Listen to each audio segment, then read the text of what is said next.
नमस्कार दोस्तों, मैं प्रकाश आप सभी का लाइट जीएसएल पर स्वागत करता हूं। भारी बारिश हो रही है और आप भी बारिश का काफी आनंद उठा रहे हैं। उसी बीच टेस्ट देते रहिए ताकि आपकी तैयारी होती रहे और धारदार होती जाए। तो देर ना करते हुए मैं वीडियो शुरू करना चाहूंगा, लेकिन उससे पहले यदि आप चैनल पर नए हैं तो चैनल को जरूर सब्सक्राइब करें ताकि ऐसे वीडियोस प्रतिदिन आपके पास पहुंचता रहे और आप अपनी तैयारी और बेहतर ढंग से कर पाए। तो देर न करते हुए स्टार्ट करते हैं। चलिए, क्वेश्चन नंबर फर्स्ट। पहला क्वेश्चन है, निम्नलिखित में से कौन एक प्रसिद्ध वादक है? मतलब कौन प्रसिद्ध एक तबला वादक है?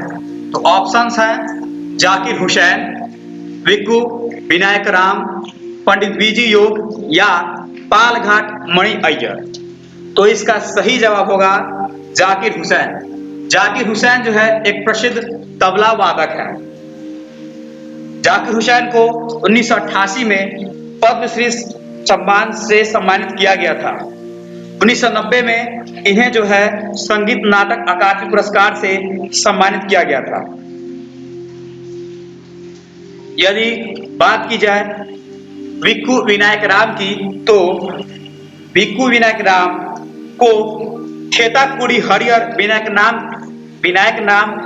नाम से जाना जाता है। उन्हें घाटक के भगवान के नाम रूप में भी जाना जाता है। विक्कू विनायक राम ग्रैमी पुरस्कार जीतने वाले पहले दक्षिण भारतीय हैं। चलिए आगे बढ़ते हैं अगले प्रश्न की ओर। Question number 2। एक फुटबॉल उछलती है जब जमीन पर गिरती है, क्योंकि ऑप्शंस हैं यह खोखली होती है, यह रबर से बनी होती है, यह बहुत हल्की होती है और हवा के प्रतिरोध का दूर करने में सक्षम है, या यह अपनी लोच के गुण के कारण। तो इसका सही जवाब होगा यह अपनी लोच के गुण के कारण उछलती है जब यह जमीन पर गिरती है। तब जब एक फुटबॉल तब उछलती है जब वो अपनी लोच के गुण के कारण जमीन पर गिरती है। जब गेंद जमीन से टकराती है तो यह गुरुत्वाकर्षण बल और उस पर लगाए गए अन्य बलों पर अनुभव करती है। इन बलों के कारण इसका आकार विकृत हो जाता है और अपने आकार को वापस बनाए रखने के लिए रबड़ की लोचदार प्रकृति समान मात्रा में बल लगाती है, जो इसे विकृति करती है। तो गेंद तब तक उछलती रहती है जब तक वह अपने आकार को वापस हासिल न कर लेती। तो इसका सही जवाब होगा अपनी लोच के गुण से। चलिए आगे बढ़ते हैं अगले प्रश्न की ओर। Question number 3। India for Indians पुस्तक किसने लिखी है? ऑप्शंस हैं CR दास, MG रानाडे, VD सावरकर या SN बनर्जी। तो इसका सही जवाब होगा CR दास, यानी चित्तरंजन दास। चित्तरंजन दास का जन्म 5 नवंबर 1870 को बंगाल प्रेसिडेंसी के तेलीबर बाग में हुआ था, जो वर्तमान में बांग्लादेश में है। इन्होंने खादी और कुटीर उद्योगों के प्रभाव का निर्माण किया और पश्चिमी कपड़े और शानदार जीवन शैली को त्याग दिया। वे एक विपुल लेखक और कवि थे। उन्होंने मलंचा और माला नामक 2 खंडों में अपना कविता संग्रह प्रकाशित किया था। दार्जिलिंग में 16 जून 1925 को चित्तरंजन दास की एक गंभीर बुखार से मौत हो गई। चलिए आगे बढ़ते हैं अगले प्रश्न की ओर। Question number 4। खाली जगह पर रखे गए वार्षिक सत्र में महात्मा गांधी को भारतीय राष्ट्रीय कांग्रेस का अध्यक्ष चुना गया। ऑप्शंस हैं अहमदाबाद, पूना, बेलगांव या कानपुर। तो इसका सही जवाब होगा बेलगांव। बेलगांव में 1924 में रखे गए वार्षिक सत्र में महात्मा गांधी को भारतीय राष्ट्रीय कांग्रेस का अध्यक्ष चुना गया। उन्होंने केवल एक बार भारतीय राष्ट्रीय कांग्रेस के अध्यक्ष का पद संभाला। कांग्रेस के वार्षिक सत्र 2 अहमदाबाद में 1902 और 1921 में 2 बार रखे गए, जहां सूर्यनाथ बैनर्जी और चित्तरंजन दास को क्रमशः अध्यक्ष चुना गया। आपसे क्वेश्चन ये भी कर सकता है कि महात्मा गांधी ने किस एकमात्र राष्ट्रीय कांग्रेस का अध्यक्ष चुना गया, तो आपका सही जवाब होगा बेलगांव, और ईस्वी होगा 1924। एक और सवाल आता है कि 1925 में किस भारतीय महिला को भारतीय राष्ट्रीय कांग्रेस का अध्यक्ष चुना गया, तो आपका जवाब होगा सरोजिनी नायडू। और यही सरोजिनी नायडू स्वतंत्र भारत की पहली महिला राज्यपाल बनी उत्तर प्रदेश की।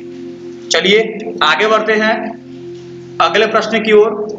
क्वेश्चन नंबर 5, विश्व का सर्वोच्च हेलीपैड खाली जगह स्थान पर स्थित है। ऑप्शन है दोचुला दर्रा Bhutan, mount Everest base camp Nepal, Siachen glacier Bharat या तिब्बती हिमालय चीन। तो इसका सही जवाब होगा सियाचिन ग्लेशियर भारत।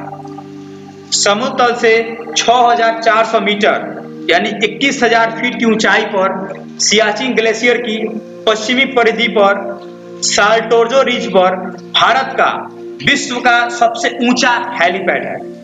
भारत ने सन 1984 में ऑपरेशन मेघदूत के तहत सियाचिन पर कब्जा करने के बाद इसका निर्माण किया था। चलिए आगे बढ़ते हैं अगले प्रश्न की ओर। क्वेश्चन नंबर 6, निम्नलिखित में से कौन स्वतंत्र भारत का पहला कानून मंत्री था? ऑप्शंस है मौलाना आजाद, लियाकत अली खान, डॉक्टर भीमराव अंबेडकर या पट्टाभी सीतारमैया। तो इसका सही जवाब होगा डॉक्टर भीमराव अंबेडकर। डॉक्टर भीमराव अंबेडकर स्वतंत्र भारत के पहले कानून और न्याय मंत्री थे। वह एक भारतीय न्यायविद, अर्थशास्त्री, राजनीतिज्ञ और समाज सुधारक थे, जिन्होंने दलित बौद्ध आंदोलन को प्रेरित किया और अछूतों के प्रति सामाजिक भेदभाव के खिलाफ अभियान चलाया। उन्हें भारत के संविधान का मुख्य वास्तुकार कहा जाता है और संविधान सभा के यह अध्यक्ष थे। इन्हें 1990 में भारत रत्न से सम्मानित किया गया। इनका जन्म 14 अप्रैल 1891 को महू इंदौर में हुआ था। वह विदेश में अर्थशास्त्र में डॉक्टरेट की पढ़ाई करने वाले पहले भारतीय थे। ये भी आपसे क्वेश्चन कह सकता है कि कौन से भारतीय थे जिन्होंने अर्थशास्त्र में डॉक्टरेट की पढ़ाई विदेश में की थी, तो आपका जवाब होगा डॉक्टर भीमराव अंबेडकर। इनकी मृत्यु 6 दिसंबर 1956 को हुई थी। डॉक्टर भीमराव अंबेडकर संविधान के निर्माता भी कहे जाते हैं। इन्हीं के प्रयास से छुआछूत को समाप्त किया गया था। आपसे एक भी क्वेश्चन ये भी कर सकता है कि अस्पृश्यता का अंत या छुआछूत का अंत किस आर्टिकल में वर्णन किया गया है, तो आपका जवाब होगा आर्टिकल 70। आर्टिकल 17 में जो है वह अस्पृश्यता का अंत है, यानी कोई भी व्यक्ति जो है किसी व्यक्ति से छुआछूत नहीं करेगा, भेदभाव नहीं करेगा समाज में। चलिए आगे बढ़ते हैं अगले प्रश्न की ओर। क्वेश्चन नंबर 7, निम्नलिखित में से कौन एक वैज्ञानिक के साथ साथ एक महान उद्योगपति भी था जिसने भारत में कई उद्योगों की स्थापना की थी?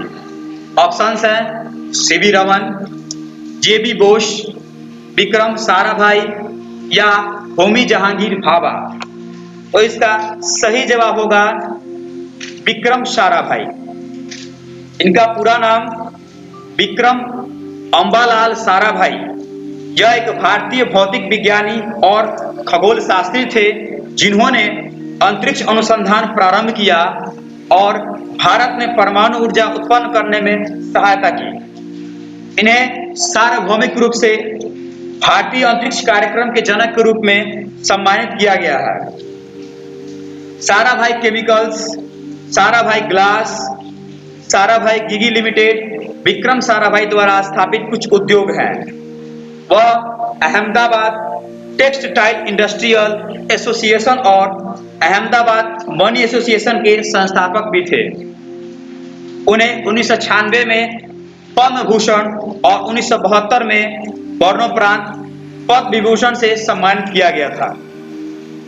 चलिए आगे बढ़ते हैं अगले प्रश्न की ओर। क्वेश्चन नंबर 8, राज्यों को राजस्व का हिस्सा मिलता है किससे? ऑप्शंस हैं आयकर, सीमा शुल्क, उत्पादन कर या आयकर। चलिए इसका सही जवाब क्या होगा? इसका सही जवाब होगा उत्पादन कर।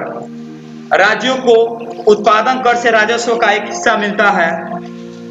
उत्पादन कर एक अप्रत्यक्ष कर का एक रूप है जो भारत सरकार द्वारा कुछ वस्तुओं के उत्पादन, बिक्री या लाइसेंस के लिए लगाया जाता है। यह शराब और नशीले पदार्थों के लिए राज्य सरकारों द्वारा भी एकत्र किया जाता है। जीएसटी ने अब उत्पाद कर सहित कई अप्रत्यक्ष करों को सम्मिलित कर लिया है। यदि बात करें आयकर की, तो आयकर एक प्रकार का कर है जो सरकारें अपने अधिकार क्षेत्र के भीतर व्यवसायों और व्यक्तियों द्वारा उत्पन्न आय पर लगाती है। आयकर सरकार के लिए राजस्व का एक स्रोत होता है। सीमा शुल्क का राजस्व क्या होता है? तो सीमा शुल्क राजस्व माल के आयात और निर्यात पर लगाया जाता है। एक और कह देगा आपसे कि आयकर पर अधिशुल्क क्या होता है? आयकर पर अधिशुल्क देय कर पर लगाया जाता है और उत्पन्न आय पर नहीं। चलिए आगे बढ़ते हैं अगले प्रश्न की ओर। क्वेश्चन नंबर 9, प्राथमिक रंग क्या है?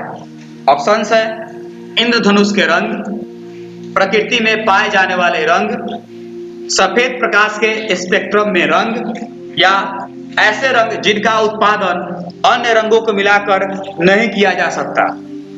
तो इसका सही जवाब होगा ऐसे रंग जिनका उत्पादन अन्य रंगों को मिलाकर नहीं बनाया जा सकता या नहीं किया जा सकता। प्राथमिक रंग क्या होते हैं? अन्य रंगों के मिश्रण से उत्पन्न नहीं होने वाले रंगों को प्राथमिक रंग या प्राथमिक कहा जाता है। 3 प्राथमिक रंग लाल, पीला और नीला है क्योंकि वे एकमात्र ऐसे रंग हैं जिन्हें किसी अन्य रंग को मिलाकर नहीं बनाया जा सकता है। उनके अतिरिक्त अन्य रंगों को बनाने के लिए जोड़ा जाता है या द्वितीयक रंग उन्हें कहा जाता है। चलिए आगे बढ़ते हैं लास्ट क्वेश्चन की ओर। क्वेश्चन नंबर 10,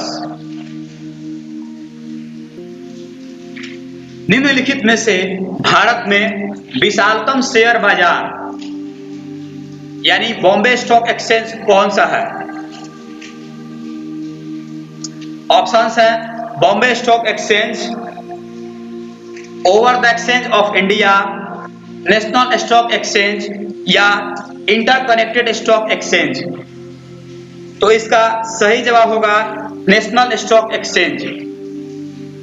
हालांकि ये प्रश्न ये कहना चाह रहा है कि भारत में विशालतम शेयर बाजार कौन सा है, तो इसका सही जवाब होगा नेशनल स्टॉक एक्सचेंज। इसको NSE भी कहा जाता है। यह भारत का प्रमुख स्टॉक एक्सचेंज है जो मुंबई में स्थित है। इसकी स्थापना 1992 में हुई थी। यह भारत का सबसे बड़ा स्टॉक एक्सचेंज है।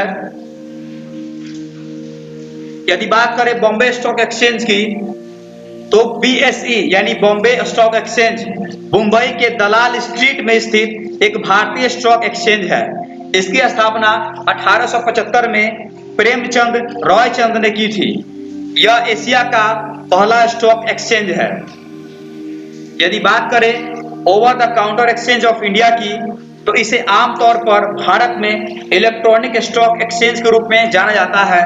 इसकी स्थापना 1990 में हुई थी। यह भी मुंबई में स्थित है। इसके बाद है इंटरकनेक्ट स्टॉक एक्सचेंज। यह भारत में एक राष्ट्रीय स्तर का स्टॉक एक्सचेंज है जिसने 1998 में अपना परिचालन शुरू किया था। चलिए क्वेश्चन समाप्त हुआ। आपको ये वीडियो कैसी लगी आप हमें कमेंट बॉक्स में जरूर बताएं।